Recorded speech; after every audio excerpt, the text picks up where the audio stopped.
So Douglas Finance Committee coming to order at 7:02 on Tuesday, October 10th, 2023. So we'll go around the table and identify ourselves for the record, starting with Howard. Howard D'Amico. Lynn Mazzulli. Dick Vandenberg. Sandy Kuipers. Carol Gogolinsky. And I've heard from Ryan Hogan and Mike Hutnack and Heather. Heather is sick. Mike had another meeting, and Ryan may make it. He has a family thing that he has to deal with. So we have our quorum. So our first item of business is to go through the warrant articles for the special town meeting of November 6th.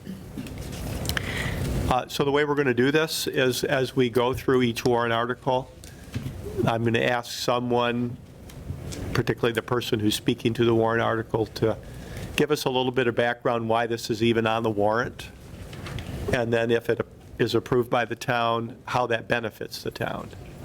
So why is it on the warrant, and why is it good for us, so to speak? So if you look at Article 1, these are various budgetary things that have come up over the summer since the last town meeting.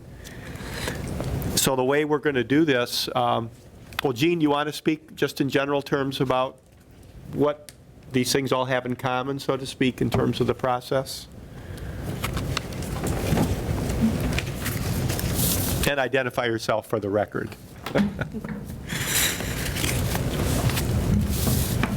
Jean Levitt, Finance Director. Article 1 is strictly used to support the FY24 budget.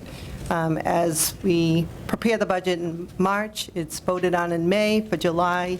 From July to September, we talk with the departments, we identify any needs that may have come up since that time.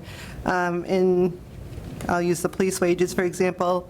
There's an article here to ratify the dispatchers' wages. That was not done by the annual town meeting, so we're looking to supplement their budget with the $35,000 necessary for that contract negotiation. So there's a story behind each number, but really this, along with the annual town meeting, Article 1, supports the FY24 budget.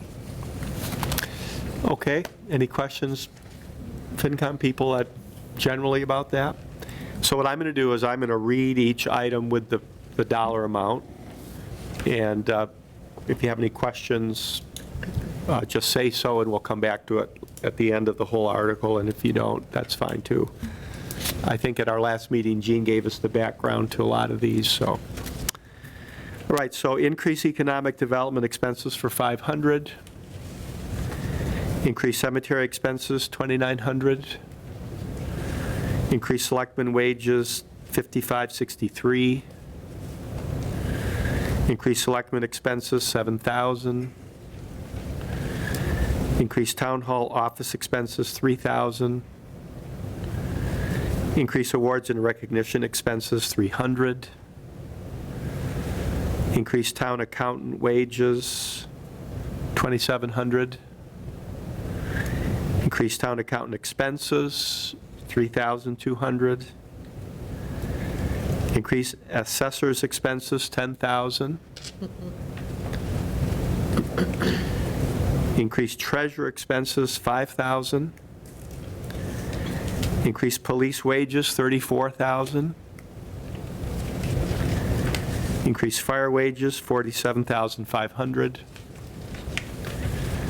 Increase ambulance wages, $107,500. Increase fire expenses, $22,000. Increase community development expenses, $35,000. Increase tree warden expenses, $50,000. Increase public school personnel expenses, $187,347. Increase building department expenses, $3,000. Increase highway maintenance expenses, $15,000. Increase nurse expenses, $500. Increase zoning board of appeals expenses, $2,000. Decrease highway wages, $20,000. Decrease community development wages, $35,000. Grand total of $489,010. So any questions, Finance Committee people, on any of those? Could we please go over the Douglas Public School personnel and expenses? Yeah, Matt, you want to speak to that first? Are you here, Matt Wojcik? And then Paul, if you want to speak to that, but Matt, why don't you come to the microphone?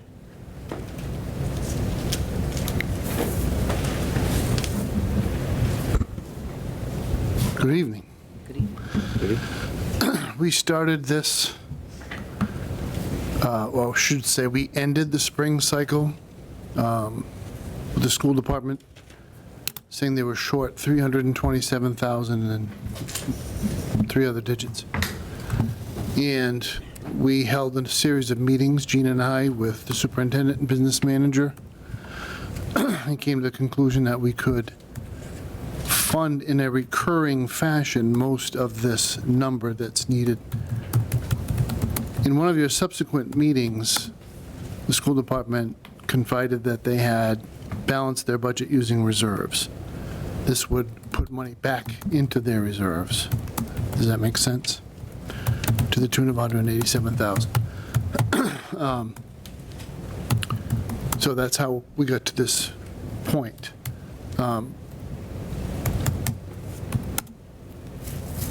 It's my recommendation to the town that you not completely refund the entire amount or build back the entire amount. That at some point, the drawdown on reserves has to be balanced between the town and the schools. And if they had to draw from reserves, they have to draw from reserves. We're drawing from new growth. So we're all trying to scramble to put this together. That's where I'm at. Sandy, does that? So this isn't for, it's just where they fell short. It's not for like any new positions, nothing like that. It's just a shortfall.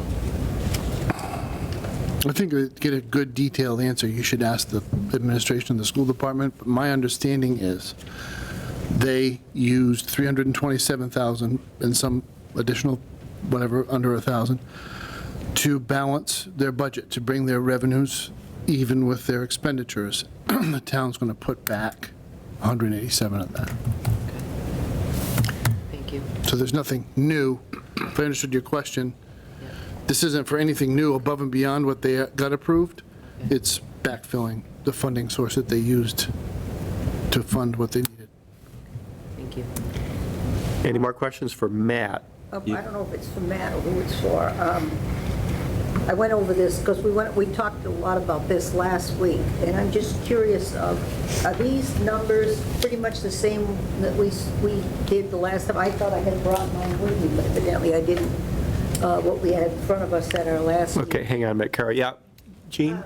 Carol, they are. There was an addition of the awards and recognition. Oh, okay, just I think it was just a minor one that we discovered after. I think everything else was on there. And we had discussed a lot of this last time. I gave a very brief.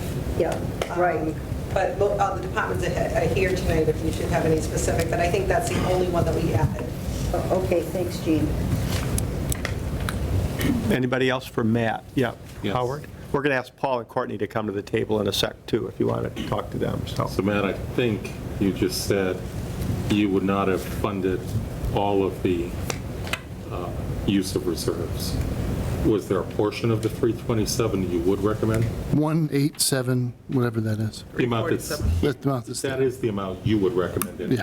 Okay, thank you. Okay, anybody else for Matt?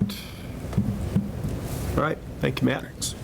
Thank you. Paul and Courtney, you want to speak to that number? And again, just identify yourselves for the record, everybody. Certainly, Paul Vieira, Superintendent. Courtney Keegan, Business and Operations Manager.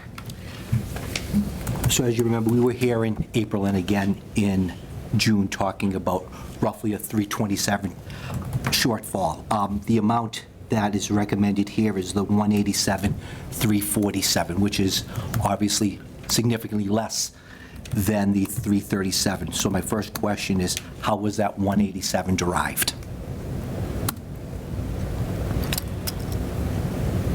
Matt, can you speak to that a minute? Well, as I think I just said, the town's not going to pick up the full shortfall, and we're going to pick up a portion that we think we can largely sustain as a recurring. So my budget coming in the spring will include most of that 187 being added on to what I had already put into the budget for that year as an addition. So the 187 is what the town can support, your recommendation?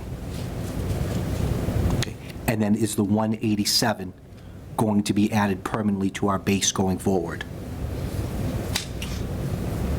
I think we have to determine exactly what that number is going to be, but it may or may not be all 187. I think my current projection is for 147. Could be more, could be less. More could be less. I mean, it is October. And I know we're still very early, so is that adding on to the base in lieu of the additional 2 to 3% appropriation increase we receive every year, or in addition to? I know I have to be careful with these guys when how I say things. Because you want to be clear. You're getting the 187 to backfill your reserves. Understood. The base that will be used to calculate your budget for next year is what you were given this year. Not with the 187 in it, but with what you got from Springtown annual town. So if we add 2% to that, we would add 2% to what, 2% of what you got appropriated at the May town meeting. Now, it is my intention to, because my forecast model was for 2%, my intention right now is to make that 3% instead of 2. And what that adds to next year's budget is another $147,000 to what we had already budgeted as an increase. So, That's clear. so just to make sure I understand, and I think I'm clear, you're looking at what was approved at town meeting in FY '23, and then forecasted to project out an additional 3% on top of that as we sit here in October, which is still very, very early in the budget season, an additional 3% going forward. So the 187 would not be added to the base.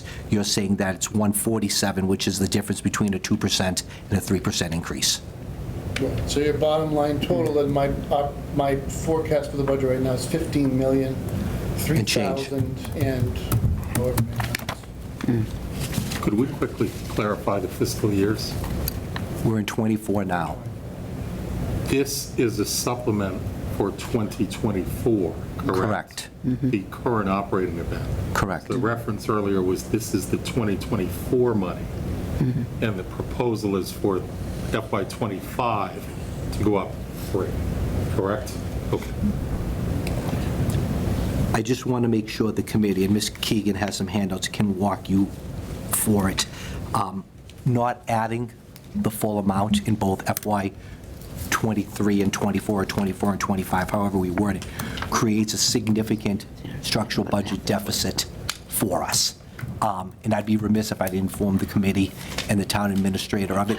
And again, I'll have Courtney walk you through this now, just so you can see the position this puts, sorry, Courtney's one. The position that puts the school department and our students and the town in.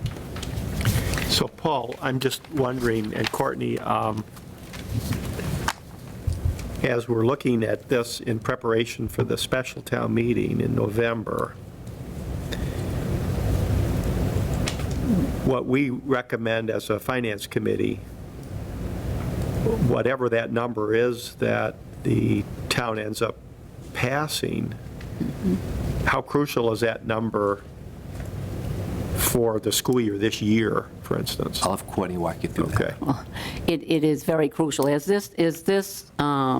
indicates, if you look at what we ended up with the special town meeting, the annual town meeting, FY24 approved budget appropriation, at that time, and I know I'm reiterating myself, but it was $123,335 over FY23, which was only a 0.84% increase. So just bear in mind that when we prepared our gross operating budget, we had to take off $750,000, okay? So then we also had to bring our budget, our bottom line, to the town meeting appropriation. Okay, so it's after all of those reductions, and then we had to greatly increase our use of school choice as well. So if you look at, and I believe I handed it out last time, as far as the school choice projections, and we have that as well, that we're going to go over. School choice is really the main funding source that we have to use to balance the budget, because whatever the town, the general fund appropriation is from the town, we still have a school department to run. We still have, all of the things that we get hit with every day. We have the unfunded mandates. We have a number of different things that happen. Could be repairs that come up that, you could never have known were going to come up, a number of different things. I don't think we've ever come to the Finance Committee for a reserve fund transfer. Not in the 11 years I've been here. I don't know about the past years.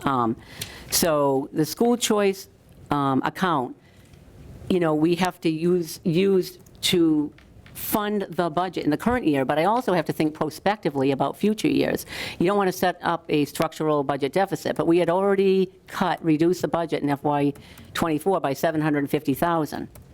And then we had to greatly increase our use of it. So again, that's setting us up in FY25 for, a number of things is setting us up in not a good way in FY25. We have, as we talked about last week, we have three contracts coming up for negotiation this year. Then we have the DTA next year for the following year. As on the town side, they've come in and said they can't find people. You have to try to be competitive with wages. You want to obtain and retain quality staff. It's no different for the school department as well. And we're looking at that. So I try to think out several years in advance, but yet we didn't find out. We found out at the very last minute last year. So we funded it with the school choice. So then we had some meetings, like Matt said, to discuss it and to see what we can come up with to fund that difference there. So basically, my concern is setting up a structural budget deficit going forward. Also, given the way it was always done before, is we always used to take the prior year general fund appropriation amount, and they added on a percentage, and that was used as the base going forward. And I do understand that, this is different with regard to the DTA contract subsidy appropriation. I know that's something different and something new that has been done. But the fact is, just like on the town side, if you have, changed your personnel bylaw or whatever it is you use here, or a contract, and someone receives an increase in FY24, and you had to appropriate the funds for the FY24 increase, it stands to reason that in FY25, you're going to need that same dollar amount, plus probably more, unless there's going to be absolutely no steps and 0% for everybody. I mean, that's how it works in every single budget, everywhere. It doesn't generally go down, it just generally go up. But yet we're losing ground. If you look at this sheet here, so starting off the beginning of the FY22 general fund budget appropriation of $14,727,000, we received the increase of 2%, the $280,015, and then we had the subsidy. So we ended up with the approved budget appropriation for FY23 of $14,608,089, and you could see the increase there to support the DTA contract, which everybody was aware of. Then in FY24, to calculate that appropriation, if we start off with the 14 million, then there was a removal that we've already talked about. We don't need to reiterate that, but the 343,894, and then we had a 2%, but that wasn't based on the prior year either. And then we had the DTA contract subsidy of 165,067, and then at town meeting, I don't know why, but the warrant article was $10,000 more, so I had to add that in there. So we end up with $14,731,424 as we now stand for FY24, which is only $123,335 over FY23, only a 0.84% increase. So we're losing ground. We can't support, most of our budget is salaries and staff. And just like on the town side, I mean, I can't imagine that in FY25, that for the increases that were done on the town side for '24, I don't think that they're all going to come forward and say, okay, what you got in '24, we're going to take away everything we gave you. I mean, in '25, we're going to take away everything we gave you in '24, then we're going to give you a small, there's no way Gene can pay the salaries out. There would not be enough appropriation for any of the town's line items if that was done. So basically, it's setting up a structural budget deficit going forward. I'm getting extremely concerned about FY25. And as you know, our fund balance at the end of, which I can't predict right now, but at the end of FY24 is going to support, largely, school choice is going to support our operating budget going forward. And don't forget that we did remove $750,000 from the budget. So it's just becoming Can I just interject? Very, very precarious. 2 quick things before you continue. looking prospectively. If you look at the bottom, wages account for 81.73% of our overall budget. Right. If you look at our increase from '23 to '24, it was a 0.84% increase. I can tell you right now that steps, lanes, and COLA for every employee was greater than 0.84%. So where was that delta made up? It was made up out of grants and revolving accounts and school No, choice. actually, it was all school choice. It was all school choice? school choice. There isn't any other place to go. Yeah. Looking at not adding that, both those numbers back to the base for FY25, looking at the projection of a hair over 15 million, it's a 1.85% increase over our FY24 budget. And again, our steps, lanes, and COLA are more than 1.85%. So with a 0.84% increase last year and a potential for 1.85 next year, we're getting set up for budget structural deficit. And not only that, say it. I'm sorry. No, go ahead. Not only that, it was the Board of Selectmen, I believe, and the Finance Committee, I definitely know, that many times asked us to, quote-unquote, move the district forward, which we've been trying to do. We're going to be moving the district backwards. That is where so we just want to make sure, I understand that everybody's going to decide, there's decisions that are going to be made by the Finance Committee, Town Administrator, Board of Selectmen, Town Meeting. We just want to make sure that it's out there in the public, that we came and let everybody know that this is where we stand. I understand that, it is what it is maybe, or, Doesn't happen. but it doesn't necessarily have to be. We just want to make sure that everybody understands. So not only will we not be able to move the district forward, we're going to start going backwards. And then we don't want to end up in the same situation we were, and we all remember it well years back. We all remember it very well. And we can't keep people from going to BVT and school choice out, Norfolk Egg, and all these other things if we're going backwards. It's just a reality. This is not a Douglas Public Schools thing. This is every single school district. It's just a reality. That's all we're saying. We just want people to be aware of that, that's all. So we did also, We handed out a school choice just to make sure that the full picture is yeah, the full painted. picture is. And I know at the last meeting, Mr. Wojcik pointed out a fund, I I can't know use that yet. everybody- okay. Pointed out a fund Yeah. ending balance for end of year, and he was accurate. We've been hovering around $2 million, as you can see, for the past 3 years. Our budgeted use of school choice, as you can see, has increased dramatically from FY21 to '22 to '23 to '24. Just from last year to this year, it went up $443,000. And just for people to understand, when we do this budget, we've started the budget cycle this month. So as we're projecting out what we're going to use or potentially need for our budget, we're projecting out from now until June of 2025. That's a 20-month window. There's a lot that can happen in 20 months. And we do update as we go. And we do through the obviously process, update of it. course. But as we're Yeah. building the budget now, we're projecting out 20 months ahead of time. I know I can't project out what's going to happen to my washer, my dryer, a tree, my roof, my windows on my home 20 months from now. We can't have those projections either. Neither can police, neither can fire, neither can the town. So we project out based on what we know on estimated conservative projections as we're building the budget starting in October. So you can see right there what we've budgeted for school choice. On the next page is our school choice revenue. That's declined each year. And a large portion of that revenue is special ed increment And I have no idea what that's going to be, the services that school choice students are going to receive for special education services. And they don't even get that report until the end of June the following year, as far as what that's going to end up being.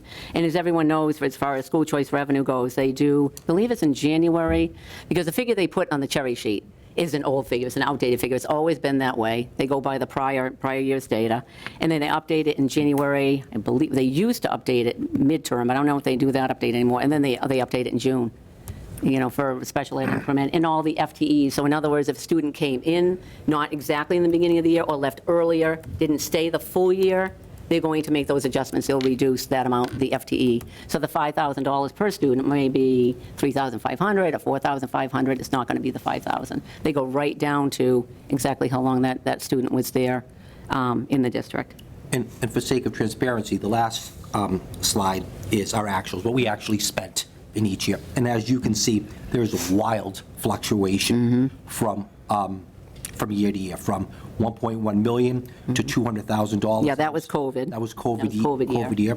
to 980 to 350. If it wasn't for the fact that our actuals came in so much lower than what we had budgeted and projected, when we went to build the budget for the following years, we would not have had the funding to keep the doors open. So luckily, our actuals come in a lot lower. If it wasn't for that, as we build out for the next year, we wouldn't have the money available. And as far as the FY23, the actuals, we received at the very end of the year $154,000 electricity credit as well, which assisted with that number being lowered. Time credit? Yeah, electricity credit. Oh, electricity. Yeah, that's something I can't even explain. Gee, we'll have to explain that, yeah. Story for another day. Yes, another maybe week. It'll take a week. I don't quite understand what a school choice actuals and what a school choice revenues, what, So, actuals, I'm sorry, actually, we should have put the word expenditures. Yep, so the school choice actuals, those are the expenditures. okay, so when you're saying. Yeah, that was a good question, thank you. When you're saying expenditures, are those the money you're paying to other towns? No, those are the expenditures from the school choice revolving fund account Right. during that fiscal year. Okay. And, reconciled and everything at the end of the fiscal year. Okay. So this is money. Charged to the school choice revolving fund. Now, the kids that go to other schools, we have to pay for them. So what you're saying something about 5,000. No, it's 5,000 coming in. Right. It's the same on both sides, but as far as everyone, I'm sure everyone knows, the school choice Right. out Yeah. it's part of your cherry sheet, it's an assessment. Instead of seven. Yeah, that's a whole different thing. One has nothing to do with the other. Well, it kind of does. Well, yeah, in a way, yeah, I know where you're leading to. Town, so I. Yeah, no, I didn't mean, Carol, I clearly understand that, yes, So right. if we're. I'm saying it doesn't hit the revenue part, that's But all I'm if we're- saying. If it's part of our expenditures going out, then why can't we use this money when it comes in?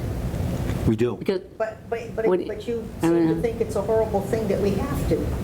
no, nobody ever said that, Carol. We used it. You're kind of saying that this is, that we shouldn't be using. I never said that. Budget. I never said that in any way, shape, or form. What I did say, and that's not the impression, no. But I'm going to see. So let me clarify, because if that were the case, Carol, we wouldn't be using it in budgeting such a large amount every single year since time immemorial. In fact, I'm an advocate of absolutely not. In fact, DESE was going after school districts that were sitting on it like a war chest and not touching it or using it. That's wrong, because if you do that, you're overpaying, you're overcharging taxpayers. Right. I was a treasurer collector. I was also a finance director on the town side, so I understand municipal finance on the town side very well, okay? So I absolutely do not advocate for that in any way. All we're saying is we need to look prospectively, and if you have wide gyrations, then we won't have the money available because we are relied on a lot to fund a great deal of the gross operating budget because of the appropriation that we receive from the town. Absolutely, we shouldn't just sit on that money. Under no circumstances should any school district be doing that. Nobody ever said that. But, I know you're not sitting on it, and you're using it to, take care of your expenses, your regular expenses, and I don't see anything wrong. Well, we're not actually taking care of anywhere near our regular expenses. Oftentimes, we can't purchase the textbooks that we need, trying to purchase computers, Chromebooks, iPads. We put things in the budget, we keep having to remove them from the budget because we don't have the funding necessary for things that we absolutely are crucial to have to run the school department. Now, luckily, we did receive some, we were able to purchase some of the, I remember somebody here last time we were here did ask about high school computers at the high school. And we have received what's called a rural aid grant, and we have used that to fund lab computers at the high school, teacher computers at the high school, and iPads as well. So we do try to use, because we need all these things, just like we need there's a lot of capital that has been going unfunded as well that is becoming very precarious. So that's another thing, but that we can't go to the same pot of money to fund every single thing, because then we wouldn't have it available to fund the regular operating budget in the subsequent year. That's what I'm talking about, is sustainability, as far as looking prospectively moving forward. If you look at the first page, I think, if you look at FY23, we ended last year with $2.2 million. Right. We've budgeted $1.8 million for this year to fund our operating budget, which leaves us with a delta of about $350,000. If anything... Budgeted. Budget. If Yeah, budgeted. anything happens this year, a rooftop unit goes, a new student moves into the district, we have to purchase things, we only have a very, very, very small window of funds available. As you can see from going back the previous year, FY22, we ended with $2 million, and we budgeted $1.4 million. That's a $600,000 delta. The year before, we were at $2.2 million. We budgeted 1.4, that's a $600,000 delta. You can see that number shrinking to the point where we're very close to getting to the point where we're not going to have enough in the end of the year to fund the year going forward. Now, in full transparency, if you look at the last sheet, what we actually end up spending many times doesn't come... Charged to that account. Charged to that at the end of the account. year. Doesn't come Yeah. close to what we have Yeah. budgeted, but we're planning in October, November of '23 for our budget for June of '25. And many things happen every single day in a school district, happens in life. Yeah. It happens in life. Yeah. So we Yeah, don't no, know. I'm just saying, a school district is very large, and there are a lot of things that... So if that we do have a happen. warm winter, it bodes well for us. If we have a cold winter, Yeah. it does. It's snow removal, that's like the town overtime, side, yeah. everything for everyone. Yeah. And circuit breaker is the same thing. We received, as you know, the circuit breaker reimbursement. And we budget most of that as well. Right. So it's not like we're sitting on any Worcester funds anywhere for budgeting. I don't think, that it's sitting on war chest, but I just kind of keep thinking you almost seem like you shouldn't have to use the school choice No, not at all. to fund these. Mr. Chairman, can I interject? Yeah. Go ahead. Yeah. I just don't think sufficient respect to the Finance Committee member. This is the chart that really matters. And you can see the number go up. That is your end-of-year fund balance. I'm going to tell you why this school department can build the balance. Because of the subsidies they've gotten from the town in the form of free cash transfers and additional increases each year in the budget. That's why this number can grow. That's why we did it. That's why we're asking for 187 on the fall town meeting, is to backfill this number. Right. I don't care what they budget, I could care less. What I care about is what they actually spend, Just right? for- So that's what we're here to talk about, is what is the baseline each year?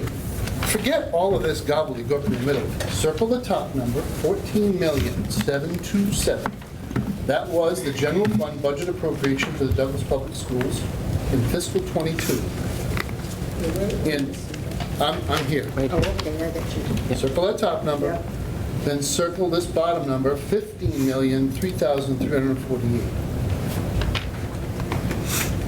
That is the increase to the Douglas Public Schools baseline budget being provided by the town of Douglas over those fiscal years.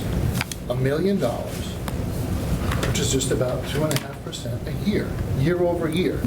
And the town has been eking along at 1% or less than 1%, largely to try to make this possible.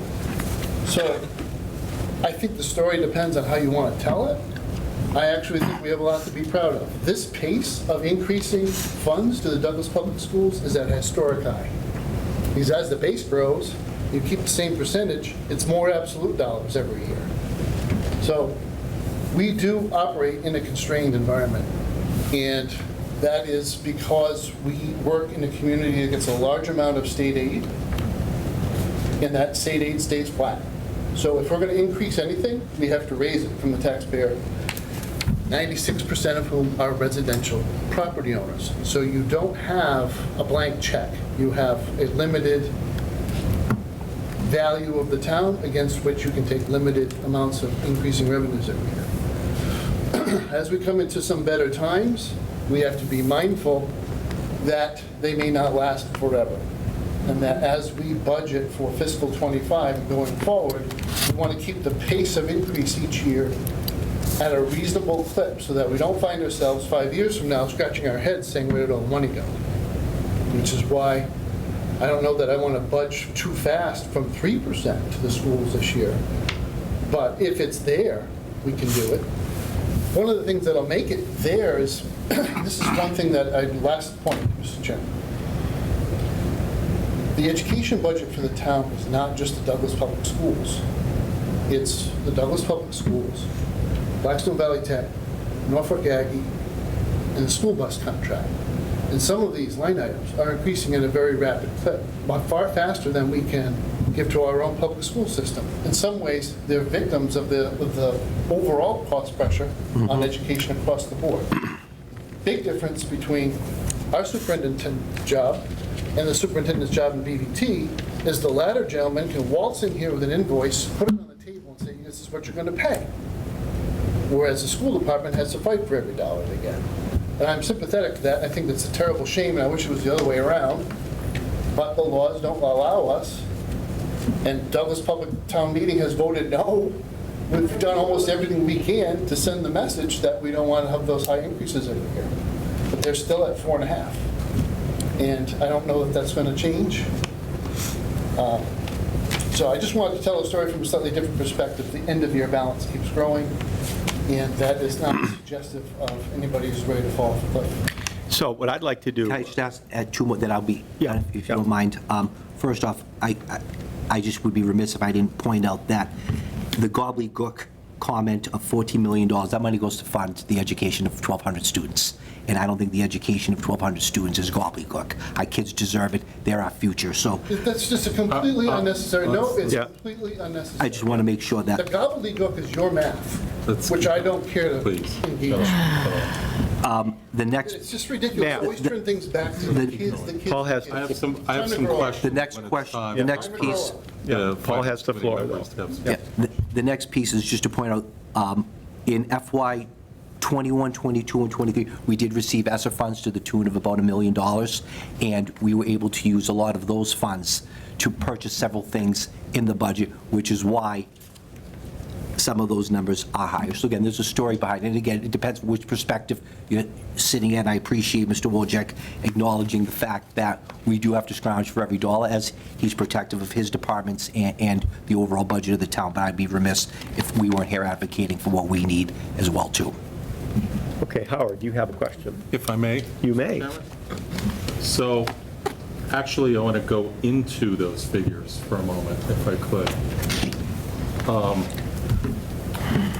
So, it appears as though the subsidy appropriation in 2023 was 327, 347. Courtney, is that correct? Yes. Okay. Those are figures that we got, yes. Right. And with the town's proposed Article 1 for a special town meeting, which includes 187,347 to partially replenish your draw on reserves. Am I correct that that gets you, for FY 2024, a contract subsidy that's already been approved of 165,067 plus the 187,347? Yeah, Is that but correct? y- y- I'm just I understand how Yeah. to look at math in, Yeah. as Yeah, yeah, the yeah. Wojcik said, Yeah. many different stories can be told. Is that correct, though? 165 is already approved for a subsidy, and 187 is in the special town meeting warrant, Article 1? Yes. Okay, all right. And together, those are more than the contract subsidy appropriation from 2023, correct? Right, the 327, 347? And I understand that it's yeah. not a carryover. I Yeah. get that part of the conversation. Yeah. But for this year, for FY 2024, if warrant Article 1 is approved at special town meeting, that would get you, I just did some quick math, I've got the calculus that's somewhere, I'm not going to ask Jean to give me dead on down to pi calculation, but I've got it at about 2.14% year over year from 23 to 2024, albeit without a guaranteed carry, correct? You had the .84, and when I add the 187, I get another 1.3 roughly for year over.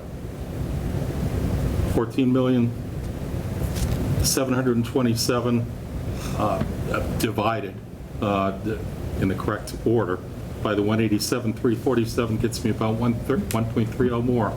Your year over year, if the Article 1 is approved, would be about 2.14% more, right? Yeah, but I believe, 14,608, 089, 14,908, 771, correct? but you're What am I doing? you're not taking in consideration the 343,894 that was removed. Yes, I am. Sure am. It's right there. It's got parentheses over there, Okay. correct? That's a debit in accounting, right? Yeah, that was taken out, yeah. 14,918,771. No, I thought you said a minute ago that you weren't taking that No, into consideration. no, not Okay. at all. Yeah, So, okay. so the year over year, if this is approved, what the town manager Administrator. has proposed and what is being asked in Article 1 would get you guys to about 2+ for FY 2024.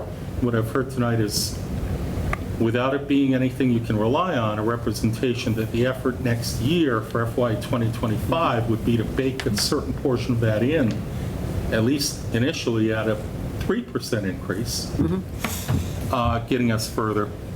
I will say, Mr. Chairman, on the record, that there was an allusion made tonight to a concept that the Finance Committee has asked over the years for the town and its school department to lead the way for the town, to make an effort to make the town have a fantastic school department. And I think that effort has been met and done very well. That said, there has to be a point where it's going well, and other parts of the town, other segments of the town also need to be able to operate well. And I've asked each year, I will ask again, I want to see by next spring the placement results for both your other acquaintance and for the town. I want to see 2023 placements, okay? I know in the last 5 years, the Douglas Town schools have put kids into top 25 universities nationally year over year over year over year. We've got a kid at Harvard currently. We've got a kid at Princeton currently. The town and its allocation of budget resources and the efforts that the school department has made have been fantastic. I would caution people within the town fighting for dollars not to suggest that if they don't get everything they believe they want or need, that that somehow would move the town in any manner whatsoever backwards, because it would not. It would move the town running similar to where it currently is running. I understand there may have to be a cut here, a cut there. I understand it can't be perfect. But I worry about the messaging to parents and folks who take something the wrong way and think somehow that a move to Blackstone Valley will make their kids have better opportunities for college placements. I walked through that 10 years ago, 5 years ago with my kids and the kids that they went to school with, okay? And those placements give each kid at each school multiple different fantastic opportunities, but there's no scenario, from the records I've seen, where the ability to go to Blackstone Valley will give kids any of the opportunities to hit the top 25, top 30, top 40 national universities in a way that the Douglas school system currently is delivering. Please, at least for me, do not suggest that if you can't get everything you need, that somehow could lead to a fallback or a drawback or make other schools more competitive with the product we're currently putting out, which I believe continues to be a fantastic competitive product. Is that fair? You tell me. Oh, I hear Is you that loud and fair? clear.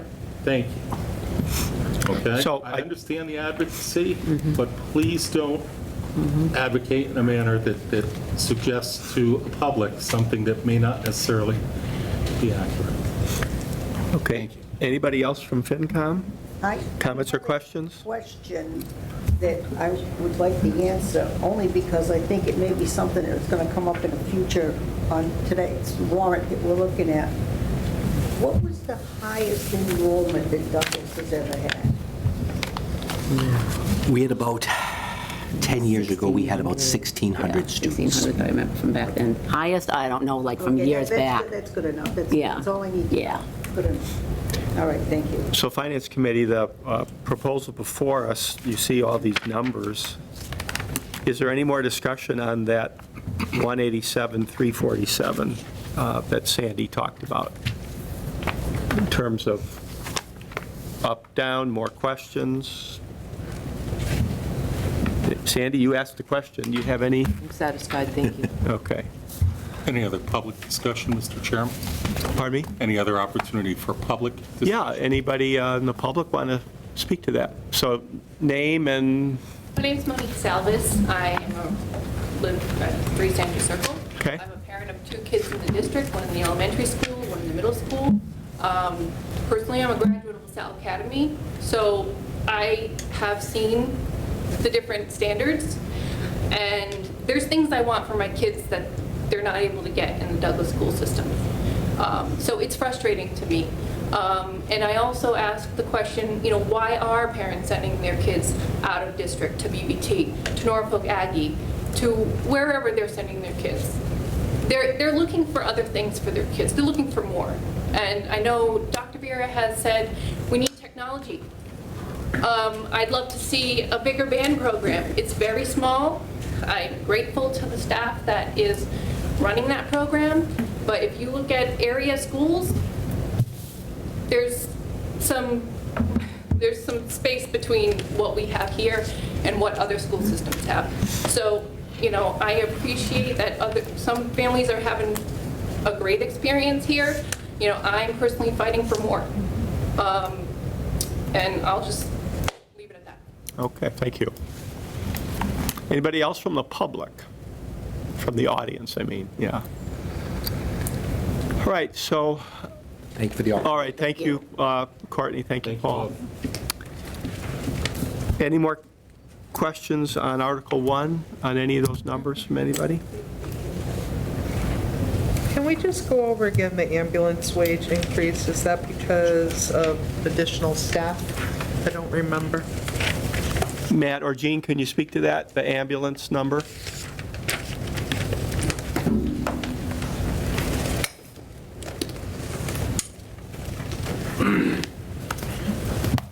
I've asked, Mr. Chairman, if you don't mind, Chief Furno to come up with me. The overview is this. We've looked carefully at the needs of the town for emergency medical response and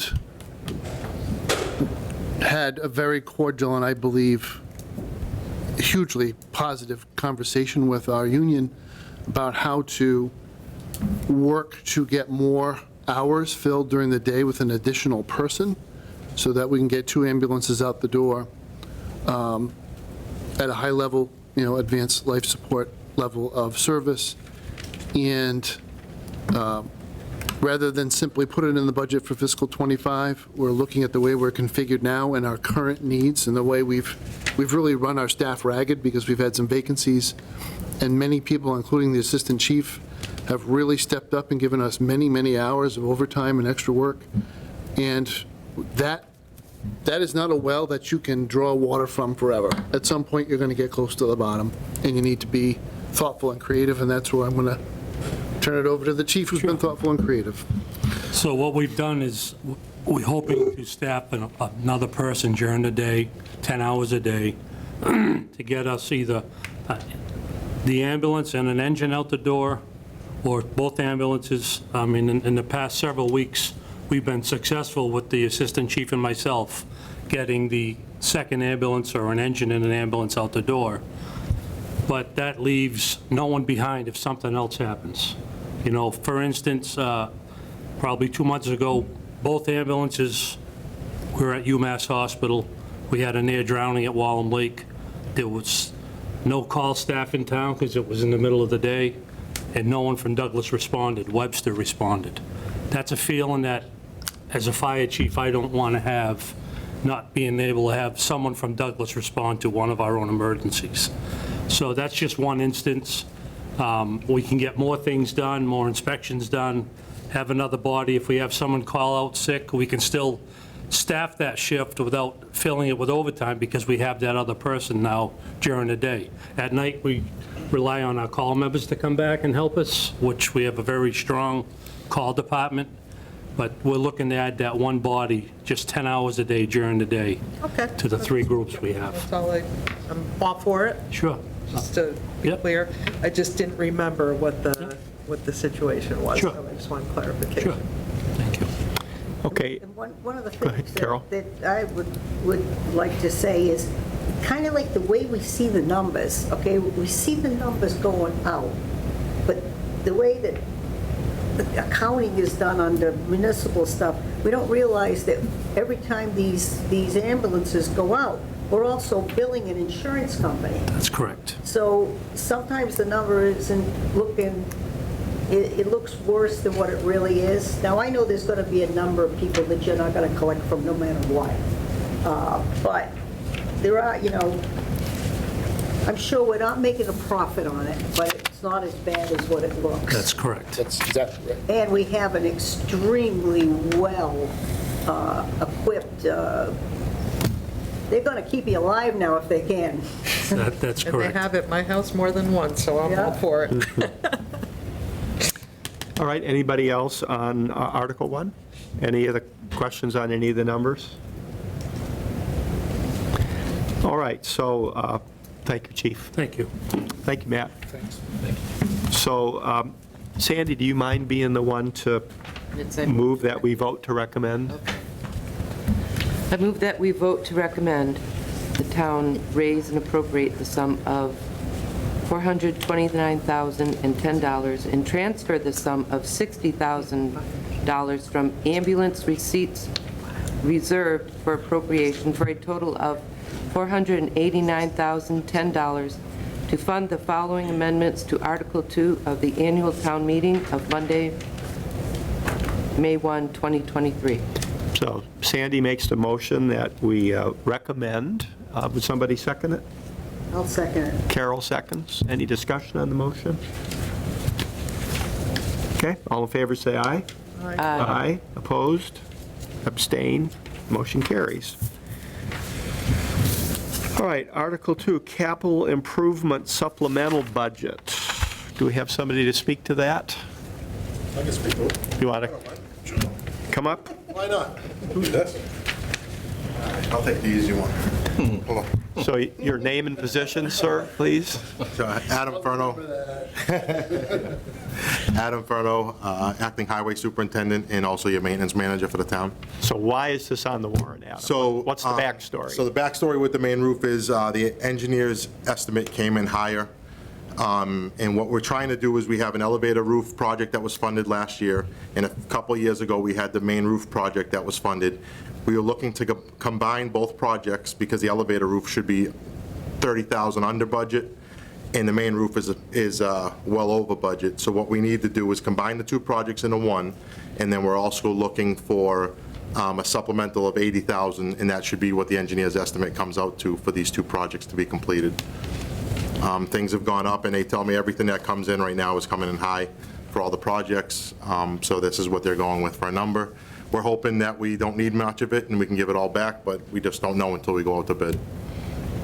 And if this passes at the town meeting, how does the town benefit? So, well, we won't have any roof leaks upstairs anymore, which I very much like. We seem to have them a few times a year, and all the ceiling tiles get stained, and there's a lot of records up there that we don't want wet. So you want to definitely protect your asset that you have at this time.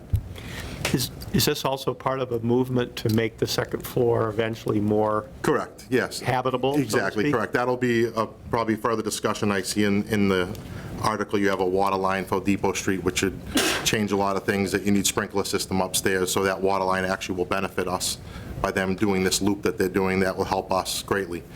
So that's another plus for that water line. Okay. Any questions, anybody? Sandy, can you? Yes. You want this- I got a second part on here. Okay. Oh, sorry. No, there is one more thing, Yeah. just because I want you to talk about it. The brush cutting head for the sidewalk tractor. Oh, yeah. We were very fortunate that the townspeople voted and approved a new sidewalk tractor for us. We'll be receiving it in January. As part of the original proposal, we asked for a brush head so we could cut brush on all the roads. Right now, we subcontract it out. We only can do about a third of the town, and it costs us about $16,000 to sub this out. If we purchase this brush head for the new piece of equipment at $45,000, then we could do it ourselves all year round as much as we can and get probably more than half of the town done or more. And actually, the payback will be less than 3 years for this machine, and then we don't have to sub it out. Last year, we paid $25,000 for the subcontractor. This year, it came in a little less. It's $16,000, but, and we only can get a third of the town done. So it's more of a, I think, makes a lot of financial sense to add this piece of equipment to our fleet and be able to do it year-round. Okay. Any questions on the brush cutter, anybody? Okay. I move that we vote to recommend, the town vote to transfer from free cash $110,438.36, and from the following previously approved projects: new sidewalk, Article 9, 5508, $9,503.25. Financial software, Article 8, from 5514, of $1,275. And building vehicle, Article 10, ATM 5222, for the amount of $3,783.39, for a total sum of $125,000. To amend Article 10, adoption of revised fiscal year '24 to fiscal year '28 capital improvement plan of Monday, May 1, 2023, annual town meeting for $80,000 for the municipal center roof project, amend Article number 10 of 51521, and $45,000 for a brush cutting head for a sidewalk tractor and all associated costs. Phew. Second by anybody? Second. Lynn Mazzulli seconds. Any discussion? Yeah, Jean? I also want to, and I'm reading through, I hear things when I'm hearing somebody else read it. I just want the Finance Committee to understand that in addition to those additional funds, we will also be combining the municipal center main roof and the municipal center elevated roof replacement to be one project entitled the Municipal Center Roof Project. So if we can just tack that on to your... Got to start all over, that's what you're saying. That's what I got out of this whole thing. No, mercy. I don't think you have to start over. If we could, as long as the committee knows what they're voting on, I'll work on the language with you, Dick. And then at the special town meeting, that language will be, It is in the article, but we just didn't, when we typed out the motions, that piece was not clear. So I want to just make sure that. so the motion, the implication is there's some more wording that has to be tidied up. Is that okay with everybody? So basically, we're taking two projects. Yeah, Adding 80,000 and Right. combining it all. Right. So it's one big municipal center roof. everybody clear on that? Yep. Yes. Okay. All right, so all in favor, say aye. Aye. Opposed? Abstain? Did we get 5? Did you vote, Howard? Do you not understand how? I do not understand. Okay, Gene, you want to try it one more Just real time? quick, please. Yep. Currently, we have, To what's in front of me. so if you look at the warrant itself, Yep. I think it's explained a little better. Okay. Okay. So currently, we have a municipal center roof, and we have these two projects separately. That's how we voted it, for a total of $435,000. We want to add $80,000, and we want to make it one big project, so if one goes over, and that's the piece we're missing, the combination of the two. For the municipal center roof project to include, It will be These this, three this plus items. the 80. okay, Okay? understood. In favor? Aye. Okay, Thank you. okay. Thanks, Gene, appreciate that. Thank you. Thank you. Okay, let's go to Article 3. Transfer from free cash to stabilization. Gene, any background on that you can give us? This was the equity buy-in that we had returned to us when we joined Mass Strategic Health Group, and it came from free cash, and we're putting it to stabilization. So what's the background to this again? Yeah.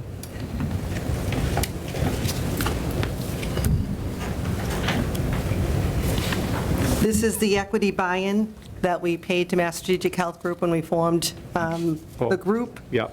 The money was returned to us, and we're returning it to stabilization. It came from free cash, so we're going to put it in stabilization. Matt can provide further explanation, but in light of the time, I figured a shorter one is good. Hey. Saying I'm wordy. Sometimes. I move to approve Article 3. Should I read it? Yeah. Yes. I move to have you read Article 3. Okay, go ahead, Sandy. Thank you, Sam. I move that we vote to recommend the town vote to transfer the sum of $227,367.63 from free cash to the stabilization fund. Okay, Sandy makes a motion, seconded by Second? Howard. Thank you. Discussion, anybody? All in favor, say aye. Aye. Aye. Aye. Opposed? Abstain? Motion carries. Article 4, Waterways Douglas Dive Rescue Team account. Who wants to speak to that?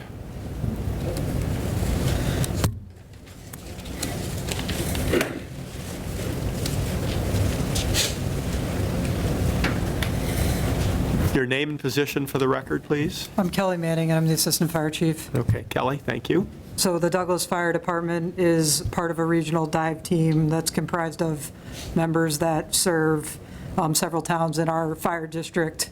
And essentially, we respond to any community that has a request for dive rescue services. And what this funding will allow us to do is perform preventative maintenance for our boats, perform preventative maintenance for our scuba gear, as well as do some replacement of our scuba gear that we have that's over 15 years old, and that's basically it. And why now?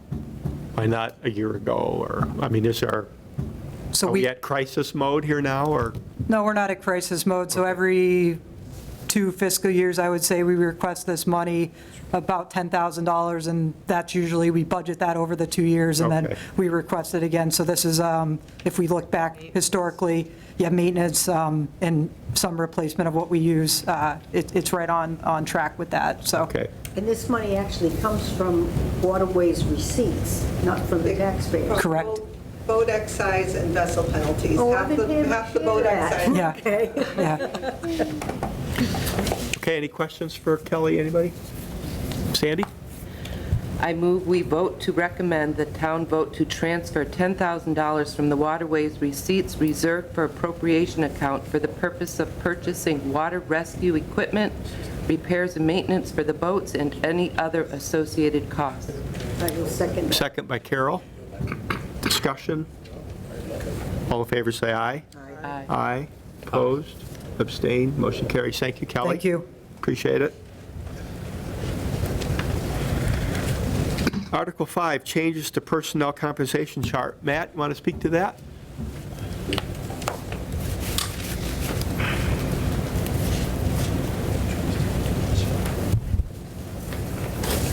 I believe we are making sure we capture all of the titles that we have filled and establishing the appropriate rate of pay, for the grades and steps. So our bus drivers are going to start at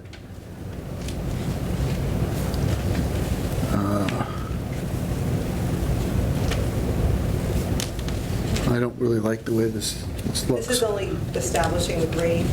The step is based on their experience. Okay. Is the, So we're matching the title to the grade. So the library assistant is an office assistant, step 1, and the bus drivers for the senior center bus would be miscellaneous, step 2, grade 2, sorry.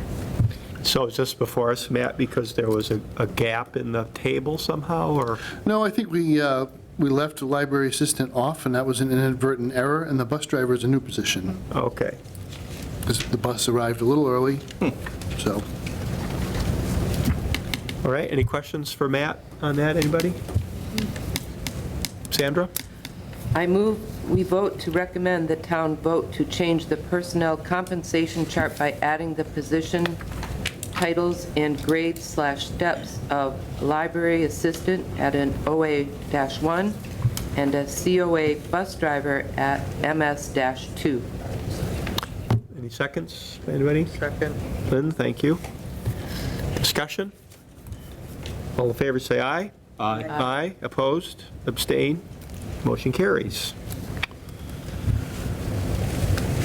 Amend general bylaw language, senior tax work-off program. Would anybody like to speak to that? What's that?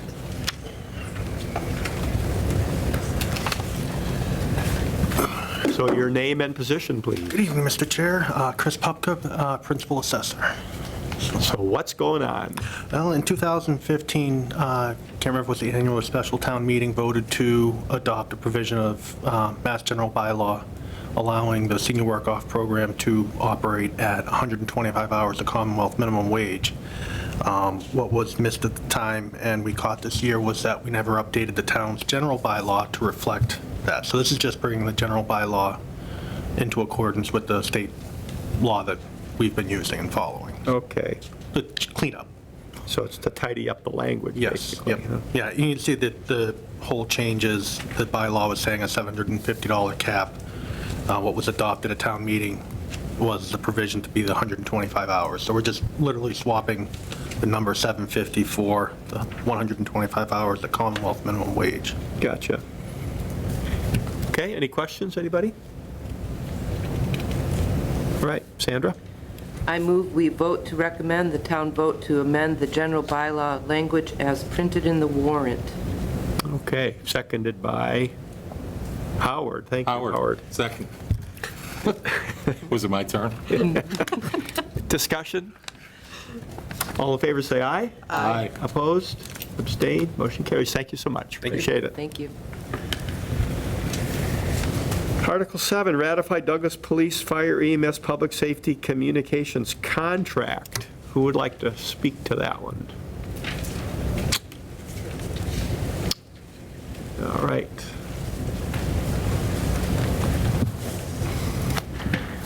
So, Good evening, Nick Miglianico, Police Chief. You're out of your uniform. Yeah. I didn't recognize you. he's running the night marathon. Yeah. So, gentlemen, walk us through the backstory to this, okay? I'll give you the quick backstory, but then I'll let the chief have his a more full story. But we recognized that we were very far behind on the wages paid to this classification of employees, and we were losing people, really good people, to other towns. We knew that we wouldn't be able to descend on the town with this, all at once, fix it. So at Springtown meeting, there was a 6% increase included for the public safety communicators. And then we negotiated a contract that set their final wage increase, which is still going to be more money, and that's where I'll let the chief take off from there. Okay, chief? Right, so we started working on this. This is their first collective bargaining agreement. They formed a union, which, we met towards the end of last year. We didn't get everything done by the annual town meeting. So we set a certain percentage, a 6%, that we gave them July 1st. And as the agreement came to fruition, there were some other things that were added that their colleagues were getting, and it was a good process for the first process. Both sides very good, working together, and we think it's a great agreement, and we're happy with it. They're happy with it, and I think it's going to help us retain some people and actually bring in some new people if we have some openings. The select board sends this to you with their recommendation. It was unanimous vote. So is it coming now because it wasn't ready in the spring and there was just ongoing discussion Right, over the summer? we started, we didn't have time, we didn't want to rush it, we didn't have time to get it on the annual town meeting, so, like I said, we made that little bit of an increase at the town meeting for them, and then this contract, once it's ratified, will retro back to July 1st, and that's why that's also part of the money that's in the first article, is that $34,000, which is going to make them whole from July 1st for the rest of the fiscal year. Right. Okay, any questions, anybody, for Matt or for the chief? Sandra? I move we vote to recommend the town vote to ratify the Douglas Police, Fire, EMS, Public Safety Communicators contract executed by the Board of Selectmen and the Douglas Police, Fire, EMS, Public Safety Communicators on October 3, 2023. All right, seconded by Lynn Mazzulli. Thank you, Lynn. They had my top. Discussion on the motion, anybody? Okay, all in favor, say aye. Aye. Aye, opposed, abstained, motion carries. Thank you. Gentlemen, thank you. Thank you.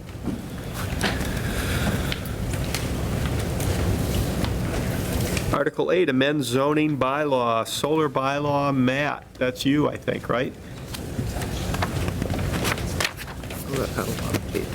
Do we have a backstory here?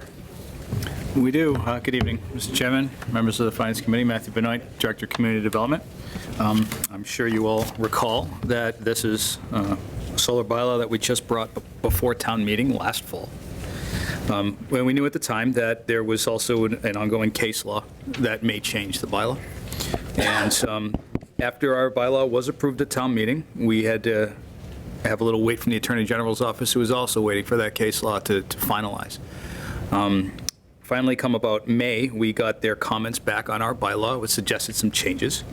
We brought those changes directly to Town Council, who amended some changes to make sense for the town of Douglas. And what you have before you is a fully recommended bylaw amendment, already reviewed and approved by the planning board. And town council's okay with it, too? Yes. In a nutshell, Matt, can you give us the substance of the changes? Anything major, or is it more wording kinds of things? In a nutshell, I'd say it's slightly more legalese. Would you? Just to cover the case that transpired between Tracer Lane and the city of Waltham. Okay. Not so much a substantial changes otherwise. So timeline-wise, this came up at the regular town meeting. A fall town meeting a year ago. A year ago at the special. Yes. And then it's been on hold while this case law, and then once the case law was finished, the various lawyers looked at it. Yes. And this is what they're recommending. Yep, based off of the Attorney General's recommendation and then our town council's review. Okay. So, long story short, I haven't even put a hand on these amendments myself, so they're straight from the attorney. Any questions for Matt, anybody? No. Right. We trust our attorneys, I guess is the question, correct? All right. Howard, do we trust lawyers or not? You're supposed to trust your town council. That's why you keep them as your town council, right? Exactly. Sandra? I move we vote to recommend the town vote to amend Section 6.8 of the Douglas zoning bylaws as printed in the warrant. Okay, seconded by I second it. Howard, Second thank you. Any discussion on the motion? Okay, all in favor say aye. Aye. Aye, opposed, abstained, motion carries. Thank you, Matt. Thank you.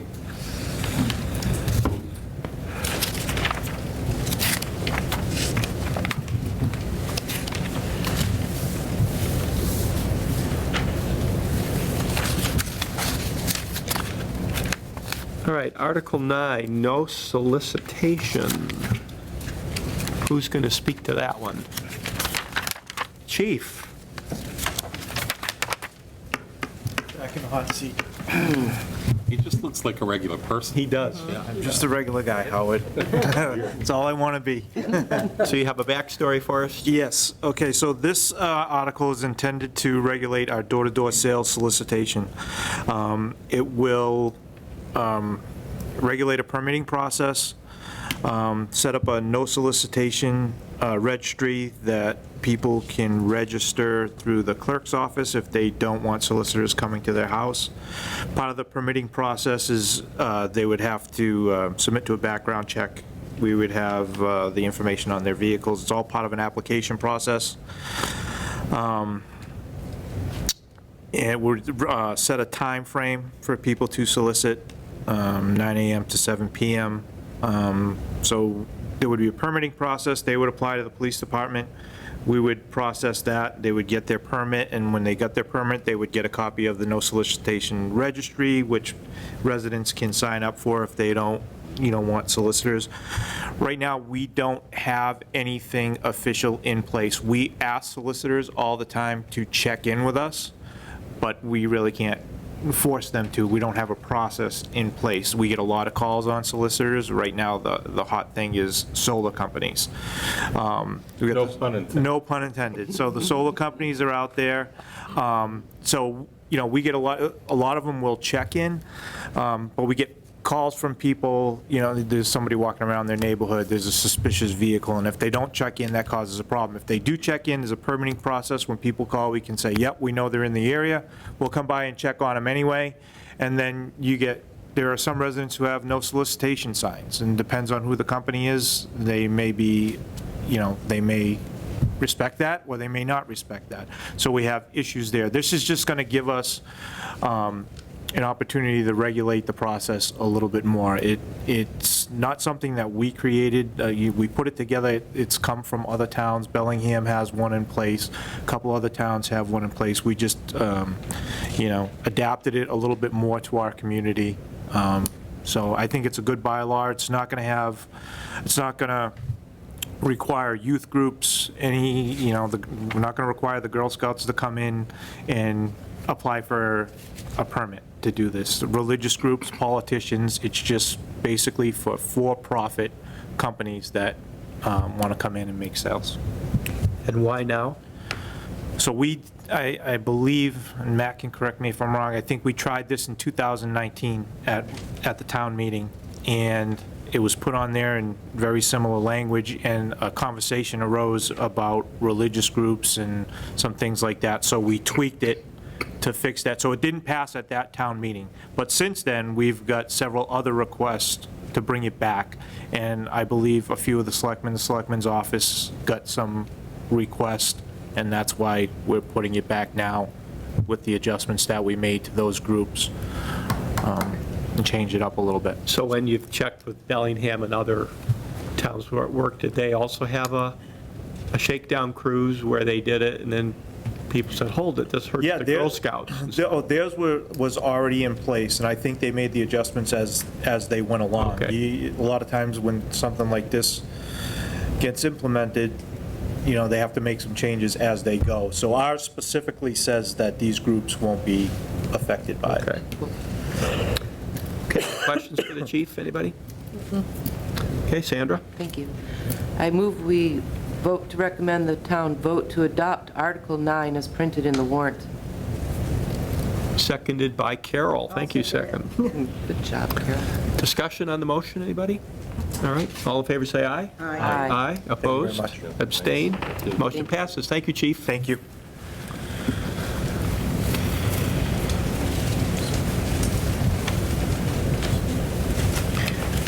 Article 10, Water Sewer Department, Water Main Updates, Engineering, Design for Depot Street. Matt, you speaking to that? I will. There is a lot packed into this article, so I'll go through it really slowly and highlight the most important terms. On the second line, it says the money to be raised and appropriated and/or transferred from Water Sewer Enterprise Fund retained earnings. So this is not coming from money raised from taxpayers or held in free cash. It is coming from the Water Department, Water Sewer Department's retained earnings. $300,000 from two separate funding sources, the Water System Development, $82,000, retained earnings, $218,000, for the purpose of design and engineering costs. So this is an ARPA project. The actual construction will be funded with federal funds under the ARPA program. So we're not designing something that we're not going to do. We have the money to do the project. We need the money for the design so that we do the project correctly. And then all of these elements are in the project. Water, sewer, stormwater, culvert infrastructure. So that's pipes and a culvert. We have a culvert on Depot Street that's a little bit of a shambles. It's a dry stack culvert from back in the ye olden Douglas. It lasted a really long time, but some stormwater has run along the sides of it and it has started to loosen. So we're going to fix all of that. And everybody loves this phrase, road resurfacing. So the ARPA funds will be used to repave Depot Street. On Depot Street from Main Street to its end. And then the water pipe will continue to form a loop. And the water superintendent, the water systems manager wanted this to read this way, to Martin Road via Maple Street or parcel 189-14, whichever is deemed appropriate through the design engineering process. So we really feel strongly that the loop is to really benefit the system considerably. And it's just an open end as to exactly how we're going to make that connection from the end of Depot Street over to existing water pipe on Maple. Okay? Why now, Matt? Why now? ARPA, we'll have to give those funds back if we don't obligate them by the end of 2024, calendar 2024. Okay. And so now's the time. So if we do the design work, we'll be out to bid in the spring. We should let a contract out in the fall, and we'll beat the deadline. This was a fairly substantial sum of money. It's well over $1 million. And it will allow us to fully utilize the municipal center as an asset for the town for many years to come. Because we'll be able to combine our fire suppression and domestic, we'll uncombine or separate our fire suppression and domestic water service into the building.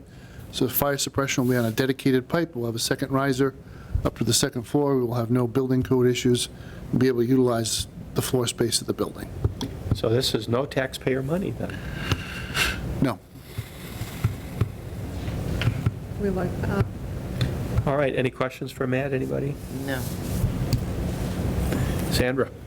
I move we vote to recommend the town vote to raise and appropriate and/or transfer from retained earnings from the Water and Sewer Enterprise Funds the sum of $300,000. Water System Development, $82,000, retained earning $218,000, for the purpose of design and engineering costs involving a water, sewer, stormwater, culvert infrastructure upgrade and road resurfacing project on Depot Street, from Main Street to the end of Depot Street, and completing the water loop to Martin Road via Maple Street or parcel 189-14, whichever is deemed appropriate through the design and engineering process. Seconded by Lynn. Thank you, Lynn. Any discussion, anybody? Matt, what parcel is 18914? The one at the end of Depot Street. Okay. No, I think might be a fella there with a small hobby horse farm. Okay. My recollection. Okay. All right, any discussion on the motion? All in favor, say aye. Aye. Aye, opposed, abstain, motion carries. Thank you, Mr. Wojcik. All right, Article 11, bylaw amendment, regulation of property, Section 5 scenic roads. I think I saw you at the transfer station one day, didn't I? I did, sir. Yeah, so your name and address and, Thank you, Mr. Chair. My name is Justin Picciarello. I am actually a resident of the town of, city of Attleboro, property owner and taxpayer here in town. Here to facilitate these two articles on behalf of the proponents of the two articles. so let's have a backstory first, okay? Yeah, sure. So the genesis of these two articles was certain projects that have been discussed that may be coming to the town of Douglas, that some residents found to be concerning in terms of the speed and the content of the development that was being proposed. The first article is an attempt to protect the several scenic roads that are in town, of which I believe there are 5 roads that have been designated by town meetings of the past. Those include Common Street, Church Street, Oak Street, Orange Street, and Northwest Main Street. So the intent of this article is to, as the name Scenic Road implies, try to maintain the character and the appearance of those scenic roads within the town.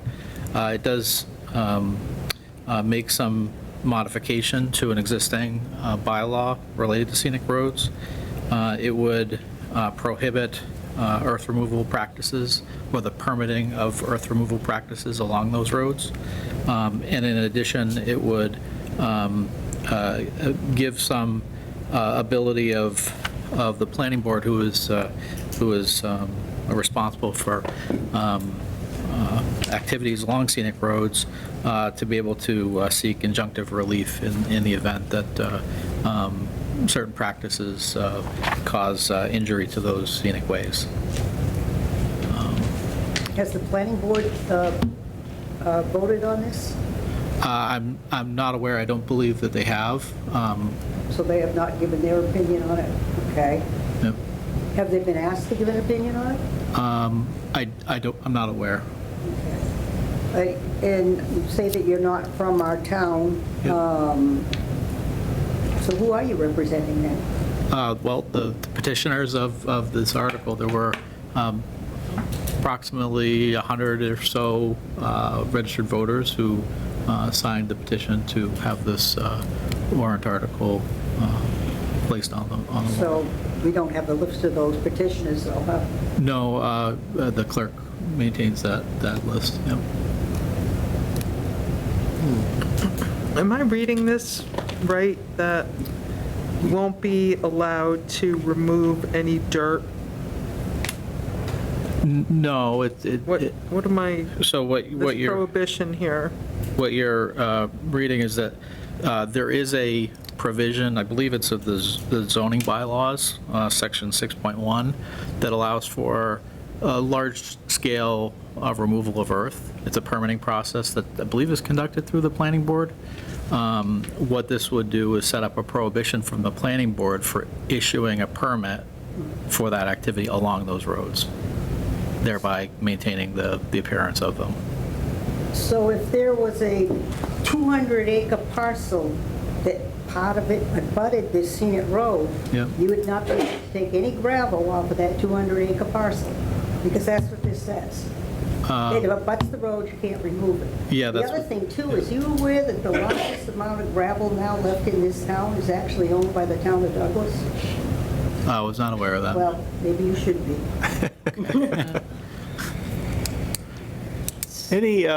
Any more comments or questions on this? I can tell you right now, I'm totally against it. Well- Right there. I mean, I think this is a finance, I think it's a poor deal for the finance committee and for the taxpayers of this town. So I'm against this. I think we have earth removal here. I think that our planning board does a good job of monitoring it and regulating it, and I don't think we need this. I accept those comments. Thank you for them. I would say that the proponents of this article simply want to maintain the appearance of 5 roads in town. not the entirety of Douglas. This is going to affect Well, it's most of pretty the easy town. to go in and have a road made a scenic road. Just get a number of people in there voted in, so we could have a lot more. Can you Yeah. restate the 5 roads? It is, they are, sorry, Common Street, Common? Church Street, Oak Street, Orange Street, and Northwest Main Street. Is the underlying purpose of this to limit development? It would be to limit certain activities that would affect those scenic roads. Along those scenic roads? Yep. Does Well, that I make think if sense? we look at the next one, we can see that it isn't, if they're brought by the same people, once we see the next one, we'll see it also is a problem. It is to limit development. That's accurate for the following Right, article. so yes. they were all brought by the same people, so that's what it is. Matt Benoit, can you come to the table a sec? Would you just refresh everybody, including our audience at home, on just the process of zoning things like this being changed? I mean, the planning board has hearings, the town council has to look at wording. I mean, give us an overview of that process, will you? General sense being it's a citizen's petition. They're allowed to petition for a town meeting warrant. I don't believe the citizen's petition for a general bylaw needs to go before the planning board, at least by statute for any reason. This has come in, I don't believe it's been asked to be reviewed by the planning board at this time. So that's my short answer to your question. So it doesn't have to, then, if it's a petition to the town meeting, correct? Just citizen petitions don't necessarily have to in general. I'd ask Mr. Wojcik, just in case I'm incorrect on that, but typically zoning bylaw has to go through Chapter 48, Section 5. That's not what either of these two petitions are. Matt, you have a sense on process in terms of, can you go right to the town meeting? The director's correct. If it were a zoning amendment, it would be a different process. It would Okay. go to the select board where it would be referred to the planning board. The planning board would render an opinion, which is typically read on the floor of town meeting before the vote is taken. Yeah. That's zoning, and zoning is a 2/3 Right. This is vote. simple majority, right? Correct. That's correct. So basically, we'll have maybe 100 people from this town who might show up at this to vote, being led by someone who doesn't even live in this town to do something that could actually affect the income and the tax income of this town. I'm totally against this. Do you want to make a motion, Carol? I don't know how to make a motion. Well, you can't make a negative Recommend motion, something, can I do that? You can, A motion to have the Finance Committee not approve or not recommend this article. Mr. Chair, if I may? Yeah, you may. Respectfully, what is the basis for your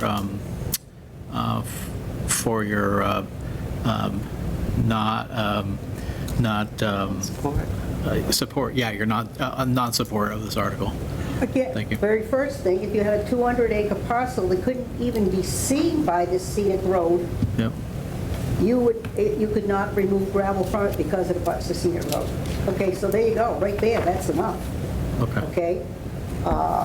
Second, right now, we only have 5 scenic roads. If ever at this point when the town may want to get some money off of the gravel that they earn, and that probably won't happen for many years, but it could happen if they own, a few people come in and designate it a scenic road. Fine, that's done. So I'm against this. I want to make a motion that I recommend that the planning board not approve this. You mean the Finance Committee? The Finance Committee. Can I just ask what designates something as a scenic So, road? Carol, hang on a minute. Did you just make a motion, or are you thinking about making a motion? I'd like to make one, but Linda has something to say. I don't want to make. Okay. Oh, no, I just was curious as to what designates something as a scenic road. What's the criteria? That's a great question. So I don't know exactly the characteristics of the road which make it scenic, but what I understand to be the case is that the town meeting would hear a question, which is to say, is this road a scenic road or not? And then the town meeting would approve that scenic road, and then it becomes a scenic road. And there's certain, there are certain restrictions, not restrictions, but there are certain characteristics that are in state law, but the town itself has its own bylaw around scenic roads. So it's really just a town meeting vote that makes it a scenic road. I hope I'm answering that adequately. Sorry. I'm not satisfied with the answer, but I understand that you don't really know the answer, Well, so. We're checking, we're trying to get a copy. Yeah. I don't believe it's an administrative act. Yeah. So it's to say, like, the Board of Selectmen Like, when I might think of a not scenic make it. road, I'm like out in the Berkshires and I'm looking over, like an overhang with the, Sure. the mountains and this and Yeah, that. Like, I'm not, Maybe your street is a scenic road, you get a half a dozen of your people who put a citizen petition and they say that it's going to be a scenic road. Now it's Well, a scenic road, that's all. I mean, You voted in, there it the- is. I the get a scenic intent of road. the- I mean, I could think just about every road in the town of Douglas is pretty scenic. The concept would be the reversal, right, Carol? That Right. once this passes, Yeah. the next person that wants to block building on their street gets their street members together and tries to pass something to make that a scenic Scenic road. road, exactly. You get a reversal of that. Yep. So let's focus everybody on Article 11, first of all. So relative to Article 11, Carol, are you making a motion? I make a motion that the planning board. You mean Finance I mean, Committee? that the finance committee does not recommend this article. I second that. Okay, so, The motion is to recommend that the Finance Committee recommend that the town so reject. you're recommending a negative. Yes. Yes. That you recommend that the town reject this proposed bylaw or article. Okay, Matt, can you Would you vote? move a negative? No, Technically, no. no, and I think you don't support them. I think you have a positive, but then it doesn't get supported. Correct. All right. That's kind of my sense of it. It's a little bit obtuse, but that's the way the rules are written. Yeah. Correct. So I guess we need a motion to support, Would you like me to? but it may or may not get seconded, for instance. Right? Then you Then would- on the How warrant, could say somebody bring a finance. motion to support if nobody supports it? And then don't we say on the warrant that the finance committee does not support? Something like that? don't you just read it and get a second, and then we all vote no? Yes, that's it. That- Matt, you're my, That is That's correct, because by making a motion, you're not voting. Okay. You're just saying, Yeah. let's put this on the floor for a vote. Okay. And the form of vote is, shall we recommend? Okay. And then the vote will come out the way. if that's what it, Sure. okay, so Sandra, Okay. Article 11. I move that we vote to recommend, the town vote to amend Article 11 as printed in the warrant. I'll second it. So seconded by Have Lynn. to. Yeah. So we have a motion on the table. So all in favor, say aye. Against? Say no. No. No. Aye. Yeah, no. 5-0 I'm going against. to, I'm going to abstain. Okay. Because I would Sure. like to see what's going on. Okay. Okay, so we have 4 nays and 1 abstention. Yep. Okay. And then Article 12, you want to speak to that? Sure. Thank you, Mr. Chair. Again, the genesis of this article is much the same. What this article would propose is that there would be a moderation of the speed at which an applicant might obtain permits for new residential construction. What it would do, and the language here is a little difficult, but the intent is to capture all the permutations that an applicant might come forward to the town in the process of applying for a permit. But again, the basic idea here is that within any 365 calendar day period, any applicant would be limited to 5 new residential construction permits. That's not to say that this proposed bylaw would limit in any way the number of residential construction permits that could be obtained across the entire town. It does not limit into perpetuity any applicant. They can come back at the end of that 365-day period and come back for an additional 5 permits as well. I'm kind of confused, I'm sorry. Yeah. So if we've got, a builder in this town who wants to build 6 houses. Sure. He can't do that. That builder could do that in 366 days. Yeah, in greater so than he 1 year. can't, so it's not like a matter of 5 on one street and then go to another part of town and put down 15. Yeah. It's just, you can't build more than 5 in a... In 1 year period, yes, yep. Right, and I would like to note that he said 5 building permits. It's 5 dwelling units. So if they come in with A 4-plex? 2 duplexes, that's it. Yeah. Okay. Yep. Right. Yep, dwelling units. So, And what so, was the... and this is sorry. the same 100 people who want to... More or less, yep. And just to clarify again, you said you own property in Douglas? I do, yeah. Okay. Yep. What do you own? About 160 acres of buildable property. Where? Off of Orange and South Streets. Well, my neighborhood. One thing that struck Off me, of or on? On, I have frontage on both of those roads. so when you look at page 11, everybody, under purpose, the intent of this bylaw is to establish certain criteria related to the development of new residential buildings, thereby aiding in the preservation of significant and distinctive characteristics of the town. Now, to me, that is so vague. Establish certain criteria. I would really need to see a lot of detail, and the preservation of significance and distinctive characteristics of our town. Well, what are those distinctive characteristics?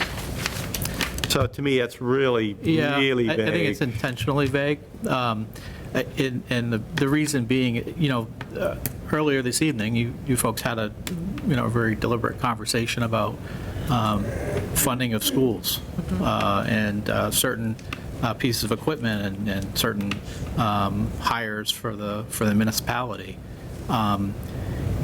If you could imagine large-scale developments that might come to town and rapidly build residential units, it makes it very difficult for your job as finance committee members or other people of the town to try and plan and maintain those characteristics that everyone enjoys in the town of Douglas. So the intent of this is not to, necessarily prohibit people from doing business in town, although I can understand that perspective. The intent is to try to moderate the speed of development so as to enable the town to be able to react to development in an appropriate way. Right now, there's really not a lot of limitation to building in this town. I don't see like big projects going up all over town. You don't now, may. but you may. Well, one of the things I would like to say is we have had a lot of building recently, quite a bit. And our school population is down by 400 kids. And, the average family now has 0.78 children, but 2 dogs. Yeah. So, I just think more people living here, more taxes. That's Paying into the... How's our new growth? Doesn't that kind of help our tax I think we're always budgeting new growth to help us budget, manage the budget, aren't we, Mr. Town Manager? Administrator. So Matt, you had said last spring that if Douglas wasn't careful, we'd end up like Cumberland. Yep. But what are the tools we have available now to prevent that? So If you want me to. you couldn't drive from where you grew up to the CVS in half an hour now, but it used to be 10 minutes. But what's in our toolkit currently? Well, this is like a lifetime, and there isn't a week or a weekend that doesn't go by when I don't think about how that town changed and how it went from being a wonderful place to live to being still a great place to live. Just it's a different kind of lifestyle. And the best thing you can do is to buy it. Just buy it. You know, if you want the rights to the land and you want to dictate how the land is used, then the municipality could buy it, or a trust could buy it, or an individual could buy it. And therefore, you know, you're in control of it, and your vision will be enacted on that piece of property. And I said that at the time in the context of if the substantial holdings on Orange and South and Perry Street Extension were to be liquidated by the then owner, that it would change the town forever. And you would see the density of the town, specifically that part of town, increase in a dramatic way. And I do believe that land purchases are an appropriate thing for a municipality to do to defend the character of the community. And then you can, once you have that resource, you can determine as a town whether you want those for recreation, active or passive. Whether you want to plan for the future and say maybe we should have some water out there, or maybe we should build fields for kids to play on different sports. The opportunity at the time was to do that, and I don't want to get into an issue that is really an executive session issue for the select board, but you know, that land was sold. And the town's right of first refusal wasn't honored by the seller. And the buyer now has had the land in their possession for a prolonged period of time. So it becomes very difficult for the town to undo the transaction. So we're casting about for ways to work with the entity that owns all this property to be thoughtful about the long-term future of the town and not just create lots of postage size, you know, the smallest lot you can build in that zone, and then just build it out at the highest possible density. Having said that, our tools are precisely that, to negotiate as a municipality, because we do surgery with a cudgel. It's, you know, we just can't get into these finer points because everything we do has checks and balances. So we can only keep this as a discussion in executive session with the select board for so long, and then it has to come out and be voted on by the people and finance and everywhere else.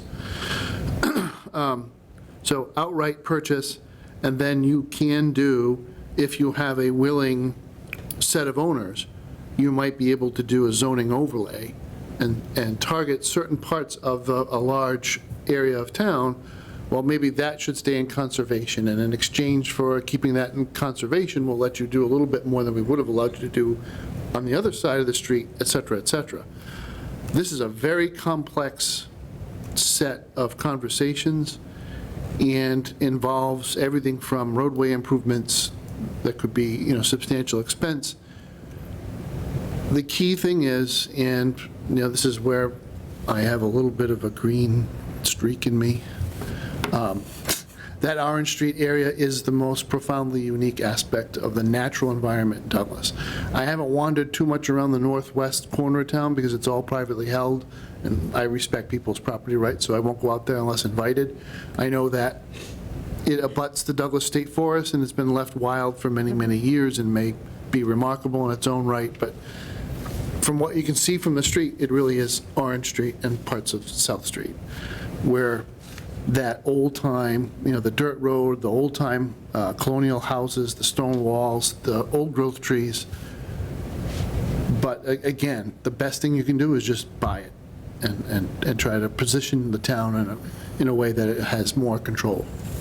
Don't we have a 2-acre minimum zoning here?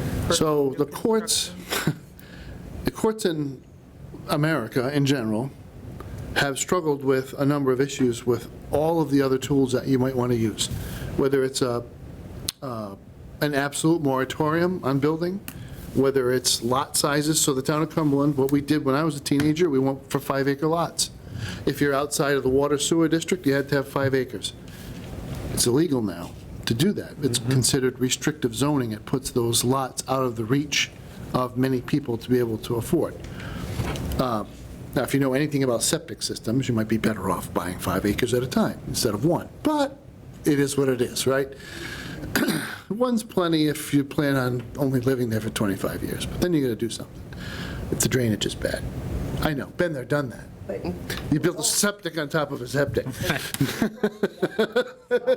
I know, you have, but if it only has to happen once for me to be right.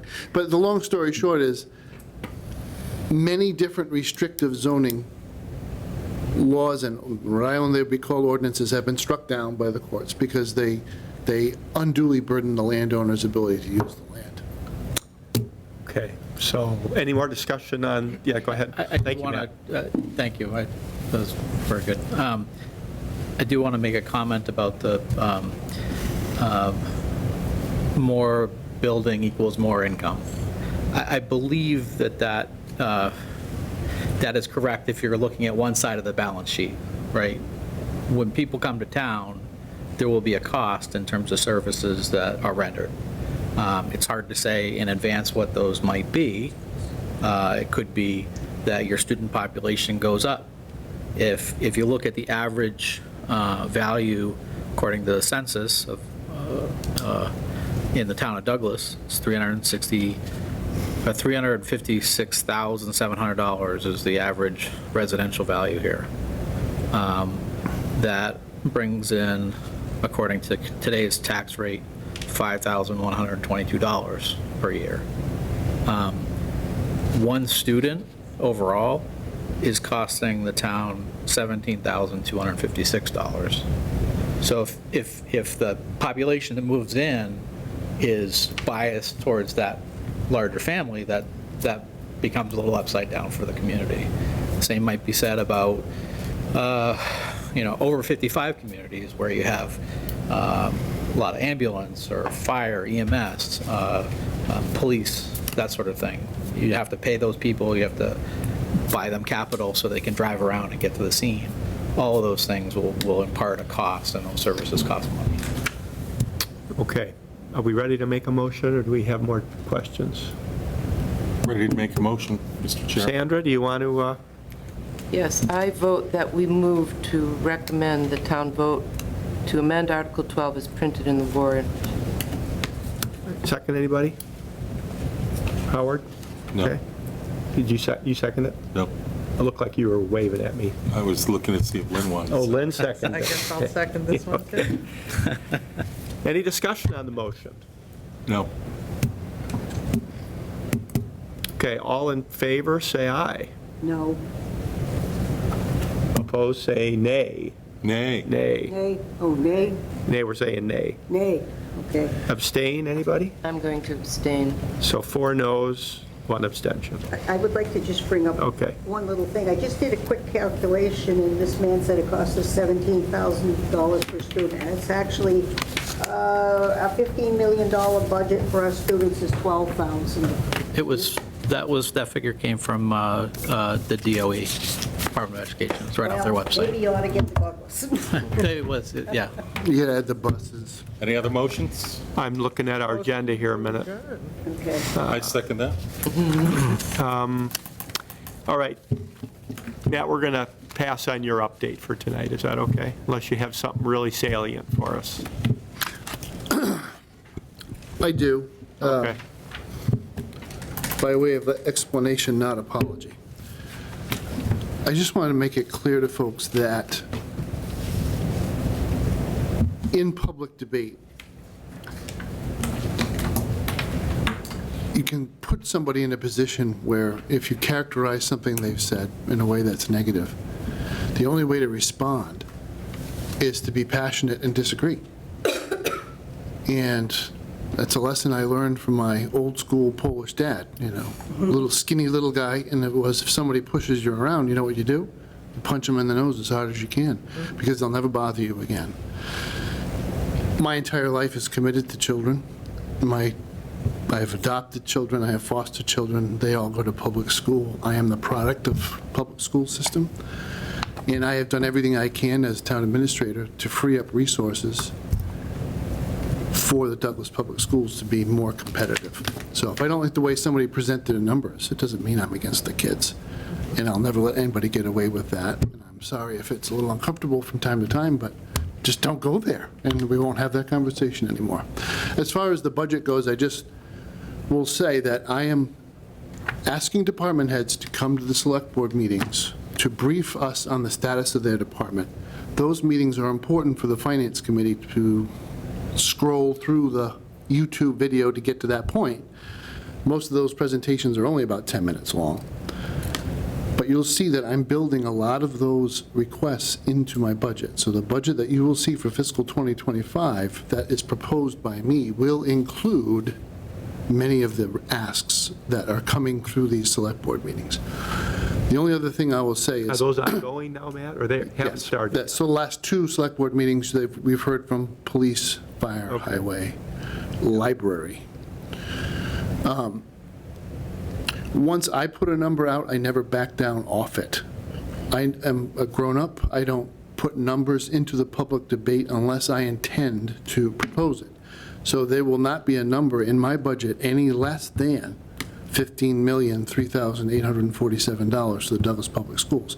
It doesn't mean it won't be more.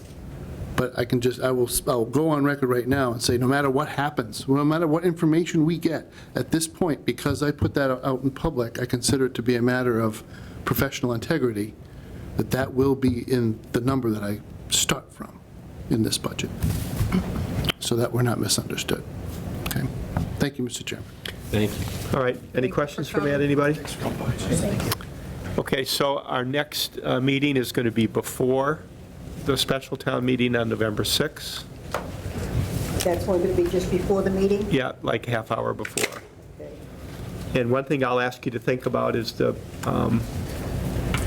planning board is going to be supervising an ad hoc committee to work on updating the master plan of the town. Updating what? The master plan. The master plan? And they want various civilians as well as people from the various boards. So if any of you want to be on that representing the finance committee, we can talk about that later. The last one. Yeah. And you did such a good job, you should probably do it I again. don't know, but it was so many hours. I don't know if I got time enough for them. Yeah. Because I forgot how many years it takes. I might not be able to see it through. So that's all I have. Anybody else?